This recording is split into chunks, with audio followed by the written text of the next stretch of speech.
Sir Ken Robinson is a New York Times best-selling author. He is the world's most highly regarded thinker on all things creativity and innovation, and the #1 TED talker in the world. You making faces at me, Ken? But above all else, from getting to know Ken over the last number of days, he is a true gentleman. Ladies and gentlemen, Sir Ken Robinson.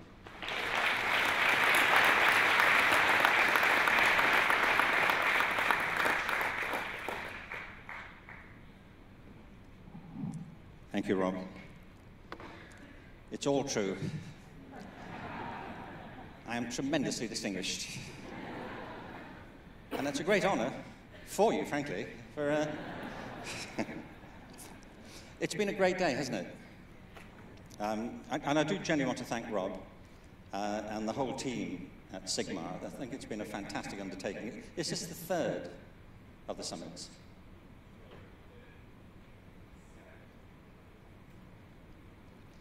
Yes.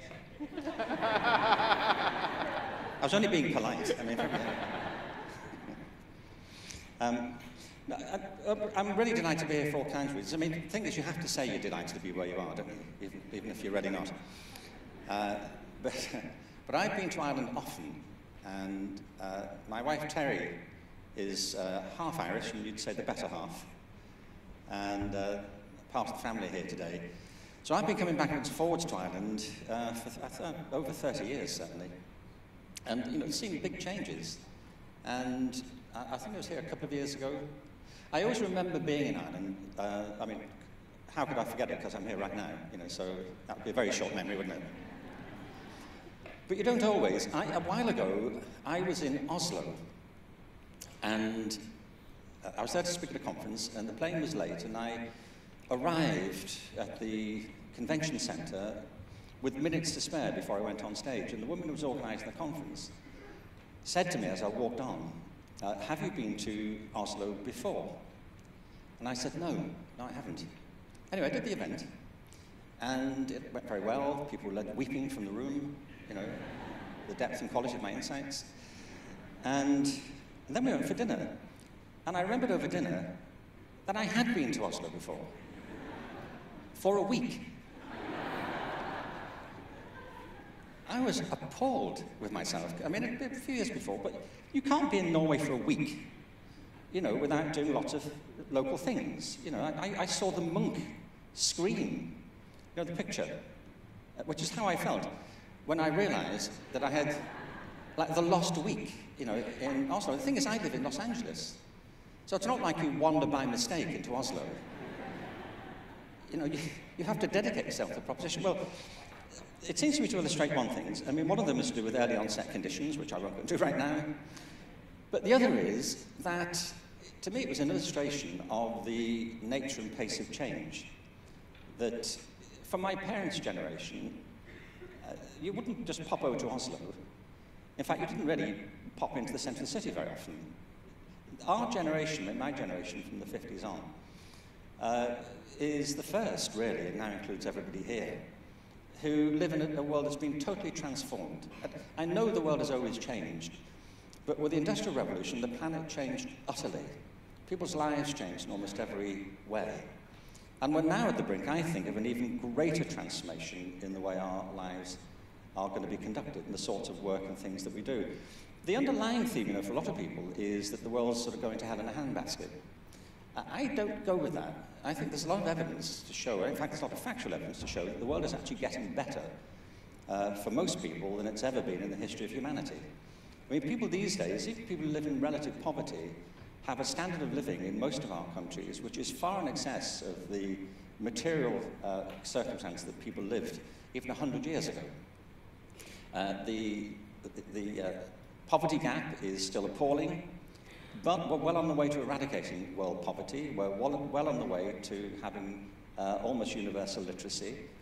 It's not that there aren't challenges, there are big challenges, and I think the outcome's far from certain. But there are good grounds to be optimistic. But there isn't any reason to be complacent, and a lot of my work is based around three propositions, which I want to just quickly sketch out for you today. I should be done by about 9:30. Is that all right? But there'll be food being brought in, hot drinks. The first is that we are living in revolutionary times, and I mean that literally, not metaphorically. But if I think, there are two big drivers of change. One of them is technology, and the other is demography. I was born in Liverpool in the 1950s. Now, I know you don't believe that. I can see you doing the math. I could hear the intake of breath. How can this be, you're thinking? He is so boyish. You know, but I live in Los Angeles now. You know, I've had work done. What can I tell you? This is very little of this is original, frankly. I used to be called Deborah, as a matter of fact, at one point. When I was growing up in Liverpool, I'm one of 7 kids. When I was growing up there were, think of technology, there were 4 gadgets you could get. 4 gadgets from Currys, had there been a Currys. There was a record player. We got one of those when I was 8. It was a dance set that played 78s and 45s, vinyl. And we had one record for the first several months that we had the record player, because the record player was so expensive, we couldn't afford the records. So we just used to look at it and imagine the songs it could be playing. Didn't get the full benefit of it for quite some time, to be honest. But when the first record we had, and we had it for several months before we got anything else, some of you might know it. It was a record by the Kingston Trio called Tom Dooley. Does anybody here remember that song? You can go online, you can play it, it's on YouTube. It's a wonderful song. It was #1 on both sides of the Atlantic. It's by the Kingston Trio. It's a lovely ditty about a man who stabs his wife to death and gets hanged. But it has a lovely chorus, which people were very keen to join in with. And we played this on every family occasion as a consequence. You know, your auntie's getting married, Tom Dooley, I feel. Your grandmother's dead, Tom Dooley. We got a telephone when I was 10, and it was a party line. Party lines were all that were available at the time because they couldn't afford to give everyone their own number.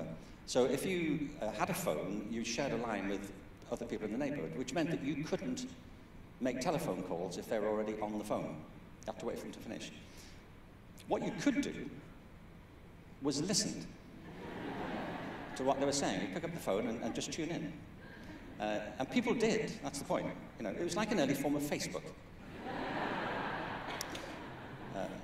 We had a television, 2 channels, no remote control. Actually, there was a sort of remote control. It was my young brother Neil. We used to propel to the screen with a punch in the back and instructions to change the channel, which he will still do, by the way, if you say it suddenly to him. And conditioning is a wonderful thing, isn't it? And a radio, that was it.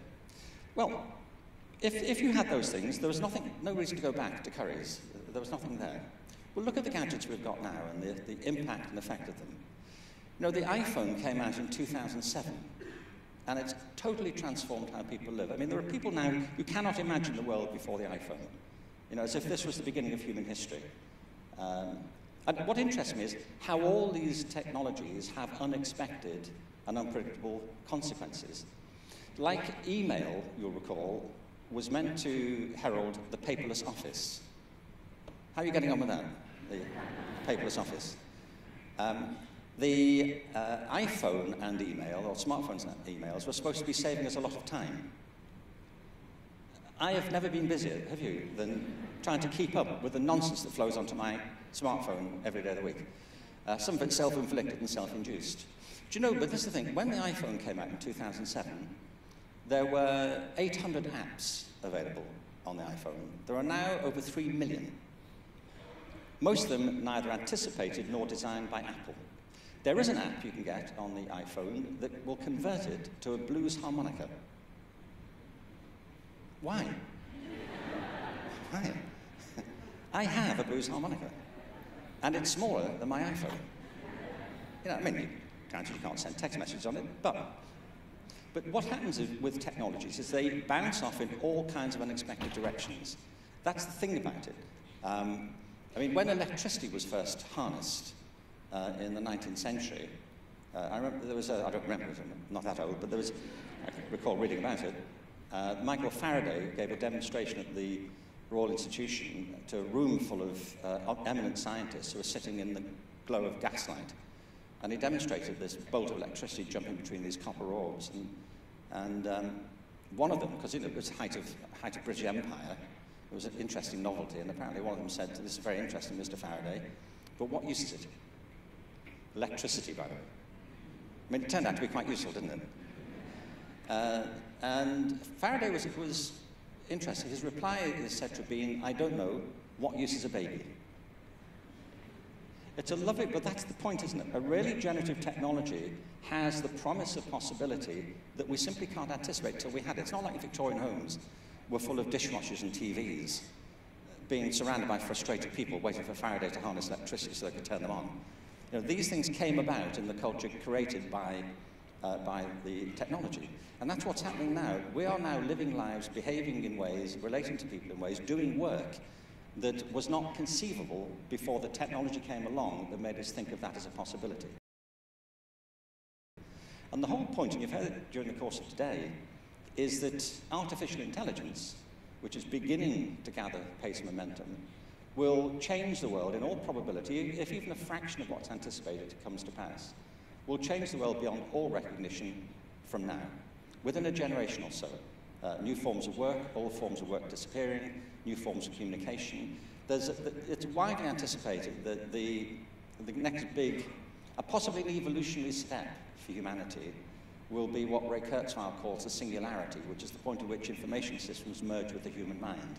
You know, at the moment, we have all these gadgets about our person, but the likelihood is, and it's technically feasible now, that as genetics converges with digital devices, that we won't have these gadgets outside of our bodies. They'll be within us and part of us that will enhance our own capabilities through them. Larry Page was on record recently as saying that he anticipates in due course that rather than having to go online to access Google, you'll have it anyway in your head. And that if you want to think about something that you don't know about, you'll just think about it and Google will supply the information automatically into your cortex. Well, you know, it sounds mad, and you think, well, come on, he's lost his mind, clearly. But if you went back to 1950 and handed your grandparents your iPhone, you know, they'd think you were Captain Kirk. And now we take the thing utterly for granted. And it will be transformative. There's really no question about that. So that's the first thing. Technology is inherently transformative, and human creativity has always gone hand in hand with technology. These are not enemies, these are friends. And technology, you know, whether it's a plow or whether it's an iPhone, they share something in common. They are tools. And a good tool does two things, and that's what these technologies may do for us. A tool firstly extends our physical reach. With a tool, you can do things you couldn't physically do without it otherwise. Like a plow made it possible to overturn vast acres of soil much quicker than you could with your bare hands. What it also did, of course, what all great tools do, transformative ones, they don't just extend your body, they open your mind to new possibilities. It's like rock music was only made possible by the electrification of the instruments. It's like the whole world of quantum physics has been opened by the technology of electronic microscopes. So technologies always work hand in hand with creativity, and it isn't that one leads the other. Each extends the possibilities of the other as well.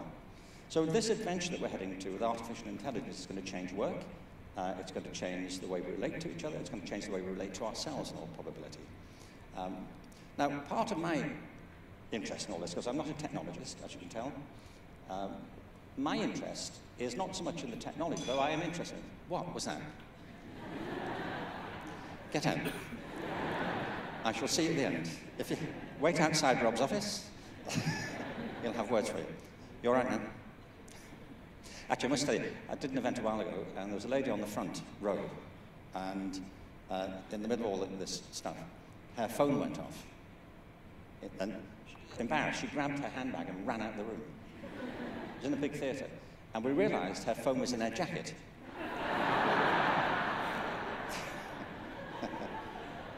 That was honestly, so we answered it, said, I'm sorry, she can't come to the phone right now, she's running down the motorway.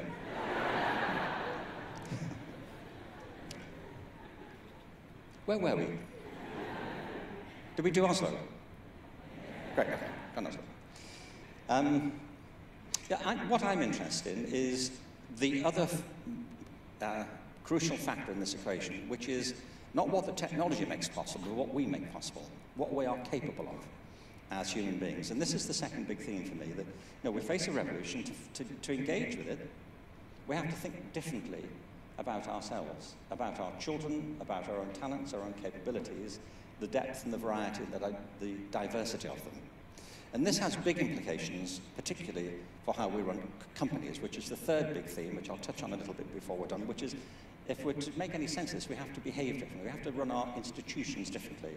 We have to have a different sort of politics. We have to have a different approach to corporate life and a different approach to education, how we think of our communities. Because all of our current institutional models were designed for other times, in other places, largely through the expansion and to meet the needs of the Industrial Revolution. So let me just say a few words about education first. How many of you have got children? Okay. How about 2 children or more? Right. And the rest of you have seen such children? Small people. Children, human beings, are graced with a set of capacities. I call them capacities, not abilities at this point, but capacities that, so far as we can judge, no other creature on the planet comes close to. I always want to say it's important not to make false or misleading distinctions between human life and the rest of life on Earth. That's been one of our problems, that we've thought of ourselves separately since we industrialized and built large urban communities, as somehow separate from nature. It's a terrible mistake, and we're being encouraged to learn that lesson right now with the effect of climate change and the way we're exhausting the planet's resources. I've been very much involved in the Sustainable Development Goals for UNESCO, and they're a fantastic set of agenda items. But people often say, we have to save the planet, and I think, honestly, we should be more modest about this. Frankly, the planet's going to be fine. The planet, as far as we know, has been around for 4.5 billion years. It's going to be around for another 4.5 billion years as well. Human beings have been on the Earth for about 150,000 years. If you bear in mind the dinosaurs were here for 30 million, we've been around for about, we were cooking for a lot longer than that, but in our present form, in the superb incarnation that you see before you now, what we come to think of as nature's last word, this. You're allowed to take photographs, by the way, because you'll need them for future reflection, I know. It's a kind of bar to set, isn't it? It's something you can pay yourself with later on.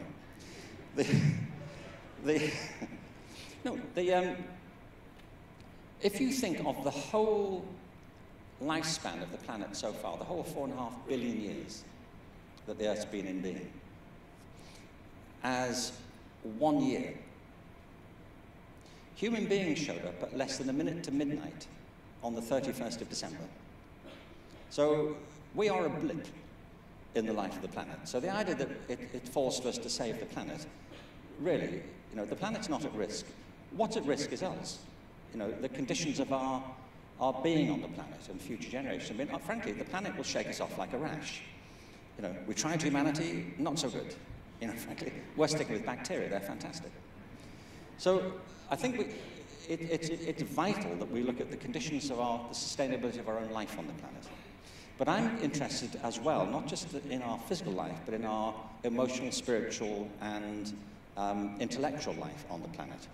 And I don't think any of us should exaggerate the differences between us and the rest of life on Earth. We are mortal, we are short-lived, utterly dependent on the ecosphere, this thin skim of atmosphere and biological possibilities that sustained us and gave rise to us, I think, in the first place. And in many ways, we are the same, but in some key respects, we're different. No other creature on Earth has our capacity for logic, for language, for reason. No other creature on Earth comes close to our capacity for original thought, for speculation, for theorizing, or for creativity. Creativity is the pulse of human life. It's why we live in great cities, it's why we live in cultures, it's why we live always, and have done, in virtual reality. We don't see the world, it seems to me, as other creatures do, just directly in a sensory way. We see it through frameworks of ideas, of perceptions and ideologies and conceptions. And they are open to change, and they evolve as our circumstances change and evolve. And I think, as well as looking at the possibilities of the technology, we have to rethink radically the possibilities that lie within ourselves. Human resources, to use the phrase, are like the Earth's natural resources. In these respects, they are fantastically diverse. That's the first thing. Can I say, those of you who've got 2 children or more, or siblings, friends. I will make you a bet if you've got 2 kids or more, and I will win the bet. My bet is that they are completely different from each other, aren't they? You would never confuse them, would you? Like, which one of you remind me? Your father and I are going to have this simple system of colour-coded badges at breakfast so we can keep track of you. Every human life is different, unique, and unrepeatable. We have different intellectual capacities. I don't mean we have a single intellectual capacity which is graded along a single scale. Human intelligence is multifaceted and hugely diverse. I published a book about 9 years ago now called The Element, How Finding Your Passion Changes Everything. And it's about how finding your passion changes everything. And we're very good at titles, incidentally. One of the people I interviewed for the book is a fantastic guy called Bart Connor. Have you ever heard of Bart Connor? Doesn't matter, I'm going to tell you about it. Bart Connor, when he was 8, he discovered something interesting about himself. He discovered that he could walk on his hands as easily as he could walk on his feet. I don't know how he discovered this, but he did. And as he said, it wasn't much use, practically. There wasn't some immediate utility behind this. But it was in constant demand socially.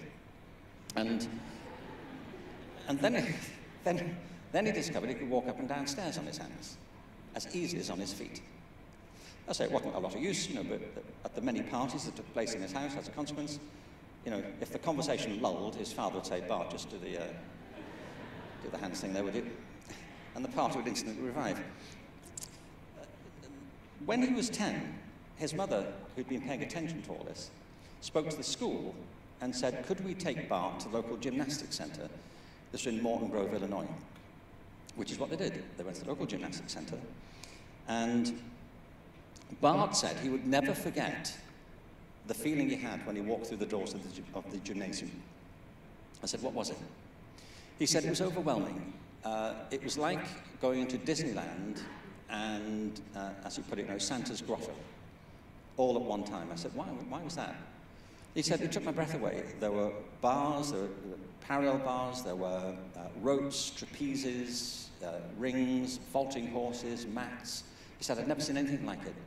He said it was intoxicating. So that's interesting, isn't it? Is that how you feel when you walk into a gymnasium? Some of you might do, but do you find it intoxicating? Looking round, not all of you, if I could mention that, but I don't. I mean, on the contrary, I need to get intoxicated if I spend more than 5 minutes in the gymnasium. But he loved it. He went every day as often as he could, and here's the thing, 8 years later, he walked onto the mat at the Montreal Olympics, representing the United States in the male gymnastics squad. He went on to be the most decorated male gymnast in American history. He's married now to Nadia Comaneci. Do you remember her? The first female gymnast to get a perfect 10. They live in Norman, Oklahoma, which is where I met them. They have a wonderful little boy called Dylan, after Bob Dylan. Why not Bob? We don't know. It's what comes from spending life upside down, presumably. And they have their own gymnastics school, and he and Nadia have their own TV show, and they're both leading members of the world's Special Olympics movement. Now, here's the point. You could rewind the entire movie back to Morton Grove, Illinois, at the age of 8. None of this would have happened if he hadn't been encouraged. His mother could have said, couldn't she, Bart, we kind of had it with the hands thing here, It's cute, but you need to get on, frankly. You've got this test coming up. Can we get focused? But shouldn't she encourage him? And without that encouragement, none of that, the rest of that would have happened. But here's the other thing. Even though she encouraged him, she couldn't possibly have anticipated the life he was about to lead. When they walked through the door of the gymnasium in Morton Grove, Illinois, she did not see, and he could not see, the path that was now available in front of him. And the reason she couldn't is because you can't. Human life isn't like that. The best evidence we have of the natural creativity of human beings is your own biography. Every one of us creates our own life. We're not replicants. Every human biography is distinct, unique, unrepeatable, and unpredictable. And it happens when there's a conversation between your internal talents and the opportunities around you that you see, take, ignore, or walk towards. And in Bart's case, this talent led to this extraordinary career. I know because I spoke to him, it wasn't that his mum had some linear plan. She wasn't like she thought, no, hang on, here's the situation. Bart can do this hands thing. I gather there's this girl in Romania, and I have a Bob Dylan collection. It's all coming together beautifully, Now, the reason this matters is because our education systems fail almost systematically, not deliberately, but systematically, to cultivate these very capacities on which we depend. The power to see opportunities, to take them, to fashion a world through the proper development of the range of our talents, and particularly the ones that excite and interest us. And further than that, they're predicated on a linear conception of human life, which is contradicted by the experience of every person in this room and anybody who's ever drawn a breath. Life is not linear. Our education systems are, but we are not. And the consequence of that is that many kids pass through education with no real idea of what they're capable of, because the opportunity never came their way to find out. Some do. Some people are perfectly tuned to the sort of education they're being given. But very many people, if you were at Dr. Dance's session earlier today, you'll know a lot of people go through this system feeling marginalized by it. Because the system runs on a very narrow conception of ability. And the thing is, if you have a narrow conception of inability, you automatically create a large conception of disability or inability. And the best people often say is, well, we need some remedial program to get you back on track.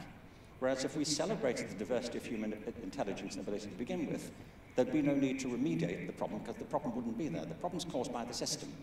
And the other way this happens is that we develop systems of education which are driven by an insane preoccupation with testing. It's true in America.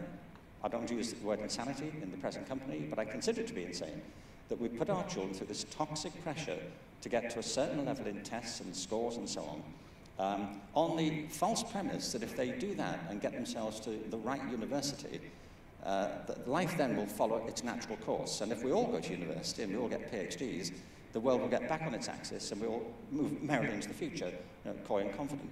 It's simply a mistake, and it's a mistake that's born out of a conception of education that was generated in the previous age. So human talent is inherently creative, it's highly diverse, and it's often hidden from the surface, in all the same ways that natural resources are. One of the people I interviewed for The Element was Paul McCartney, the bass guitarist of the popular music group, the Beatles. I mention this specifically because I think it's very important you don't leave here today unaware of the fact that I hang out with Paul McCartney. Paul McCartney, or Paul, as I call him, he went to school in Liverpool. I'm from Liverpool. He is older than me, as you can tell. But I went to collegiate, he went to the institute across the street, and Paul McCartney, his old school is now, his school and the school I went to both closed down in the 70s. His school has been revived as one of Europe's leading schools for the performing arts. It's called the Liverpool Institute for Performing Arts.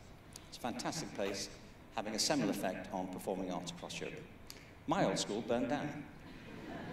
Make of this what you will, but I helped a bit in the early days of LIPA, so I got to meet Paul McCartney a few times, and I asked him if I could interview him for the book, so I did. And I asked him particularly, had he enjoyed music at school? You'd think he might have done, wouldn't you? He said he didn't enjoy it at all.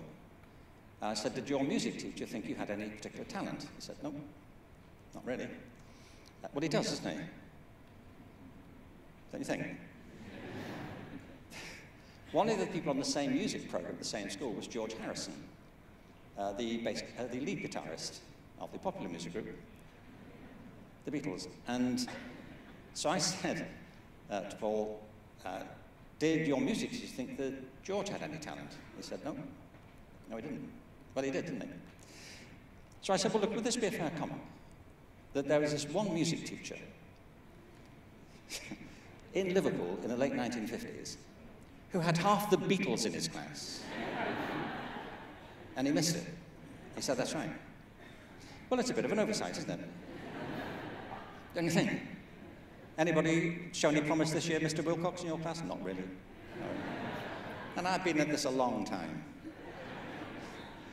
Terry, my wife here, and Rory, her cousin, are major fans of Elvis Presley. And introduced me to Elvis Presley, and not him, but to the canon. Elvis Presley went to school in Tupelo, Mississippi. And he wasn't allowed in the glee club at school. They said he would ruin their sound.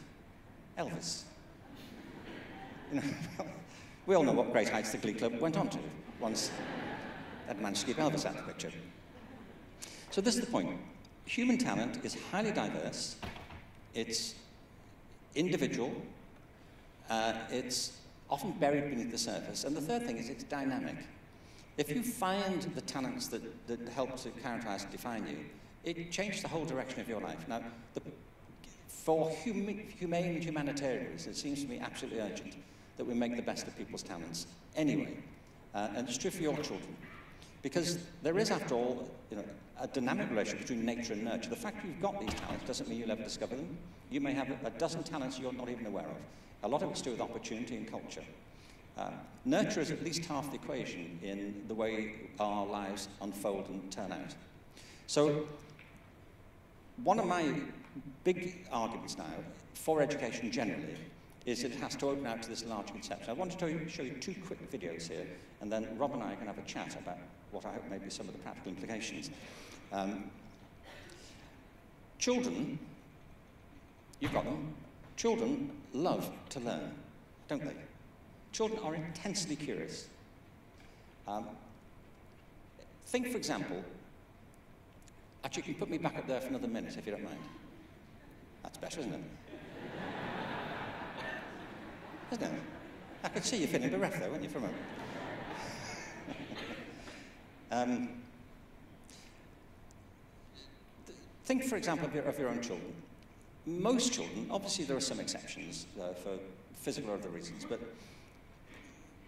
ordinarily, most children learn to speak in the first 18 months, 2 years of their lives. But they become competent in language. I mean, they're not addressing Congress at this point, but they're, for which actually you don't need to be able to put a sentence together anyway, it turns out. But in fact, it's a practical disadvantage to be truthful.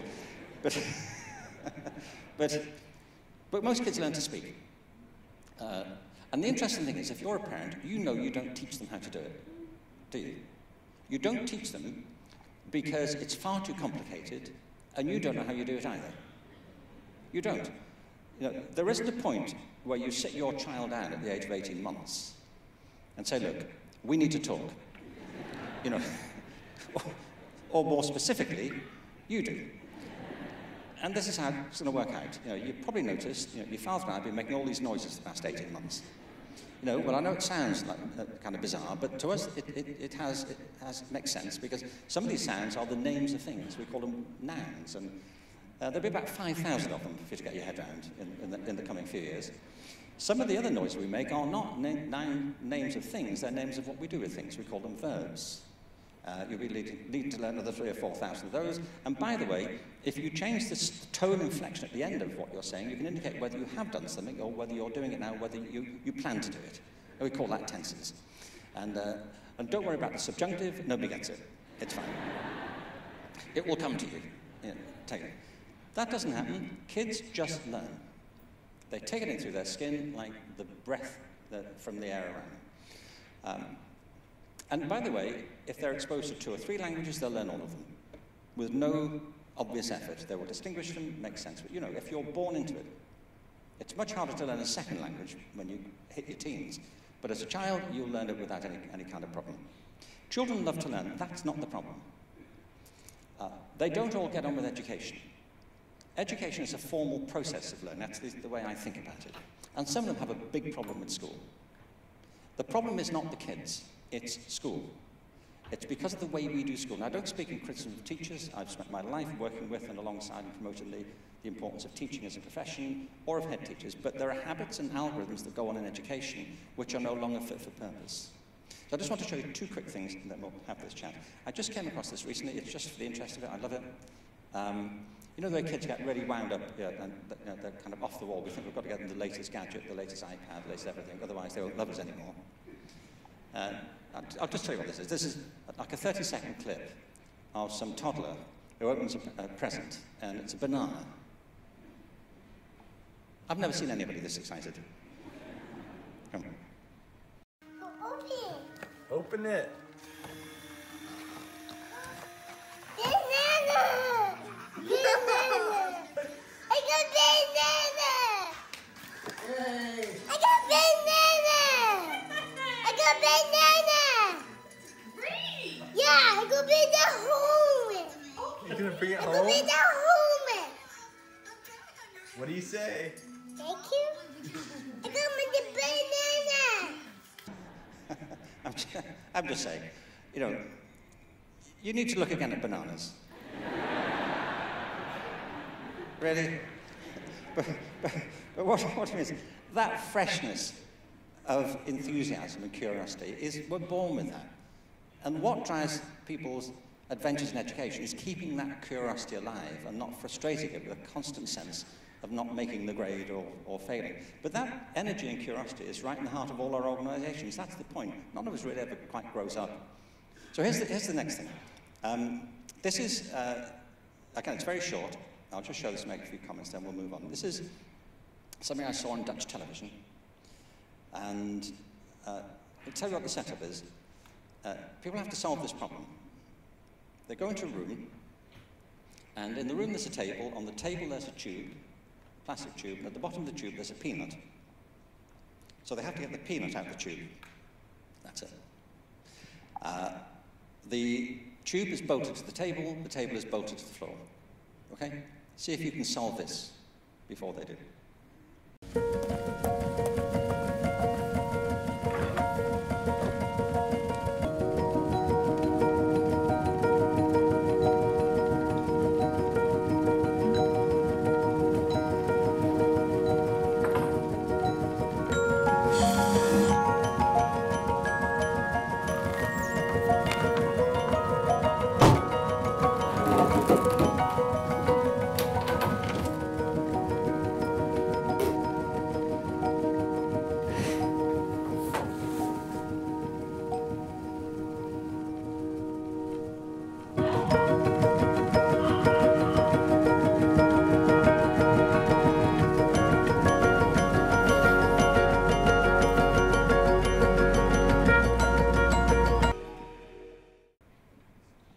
Did you get it? Who didn't? Come on, be honest. I didn't when I first saw it. Here's the thing. Well, firstly, the ape got it. So there's hope. You know, there is a plan B if all this goes wrong. But here's the thing. About half people don't get that, sometimes more than that, depends on where you are, what the group is. But what interests me about that is that all the resources that were needed to solve the problem were in the room. Everything that was needed was there. The problem was how the people trying to solve the problem firstly framed the problem and framed the resources. And the people who solved it saw everything that was available and used it to solve the puzzle. But can you imagine that anybody would have had a problem solving that if they'd walked in and the jug of water was right next to the tube? They'd just be so why are you taking my time over this? But clearly, the people who had struggled with it thought, well, it's very nice of these people, you know, to have a bowl of fruit and a drink here, you know, in the event it all gets too much. And this is the thing. Most of the problems we face in our organisations, in our communities, in our schools, are eminently solvable if we rethink the resource that we have at our disposal. A lot of the frustrations kids have in school are because we're not taking full account and not cultivating the full range of the talents and interests, both intellectual, physical, and emotional, that they have. The system causes the problem. Many of the problems in our companies are caused by not seeing the full depth of the talent. We stereotype people according to their job descriptions, rather than seeing their potential as part of the overall dynamic of how the company works. There's a big shift, I think, we have to make from the industrial to the present period, which is to stop seeing organisations and communities mechanistically. If we look at a lot of the early management theory around organizations. It's very mechanistic in its nature. We tend to think of organizations as impersonal structures, with people fitting in and their roles being one thing or the other. A good example of this, I was talking about it earlier, is Kodak, you know, the photographic company. Kodak was the world leader in photography throughout the 20th century, and it suddenly went out of business. And it went out of business because it was overtaken by digital photography. They didn't go out of business because people stopped taking photographs. It wasn't like they were a horseshoe business and kind of the bottom fell out of the market. People are taking more photographs now than ever before, aren't they? Irritatingly, more photographs than ever before. Like, here's my cappuccino. Fantastic. You know, here's the same cappuccino moments later, where you'll see I've taken a sip out the side of it. Important social documents. They went out of business because the world around them changed and they didn't. And that's what happens to species that go extinct. Human life, organic life, is adaptable to the environment. They live synergistically with the environment. The successful companies are the ones who adapt to the world around them and help to change the world that they want to be part of. So I think of organizations as organisms, really, rather than as mechanisms. And it's why I call this the pulse of innovation, because the thing that really keeps companies alive and in tune and moving forward is the ability to adapt creatively to the changing circumstances. And they do that not just with the technology, but by plumbing the depths of the talents of the people in the organization who they depend upon for their long-term survival. You know, I think in the end, this shift is going to be crucial, not just for individual organizations, but how we think of our entire social system. We have systems of manufacturing which are entirely linear. We've disposed of all kinds of resources we could have made better use of. There's a big movement in America towards something called conscious capitalism in the UK, and here there's a fantastic movement called the circular economy, which is being driven by, among other people, by Ellen MacArthur. I think the seeds of this change are already with us. And I think our challenge in education and businesses, those who are dealing with people, is to recognize that new growth comes from beneath if you get the climate right. And that's the last thing I want to say just now. Leaders have often thought of their role as command and control. And for some areas of human experience, that's what you need. You need somebody to take charge and say, look, do this. This is how this is going to work from now on. But for cultivating the talents of organizations in a rapidly changing culture, the real role of leader, I think, is not command and control, it's climate control. It's creating conditions in the organization where people feel they can give of their best talents and feel valued as a consequence. And I think that's true whether it's a company or whether it's a school or a college or a university. By the way, even if we get it right, and I hope we do, we still won't be able to predict the future. But we'll have a future, and we'll be glad that we helped to create it. Thank you.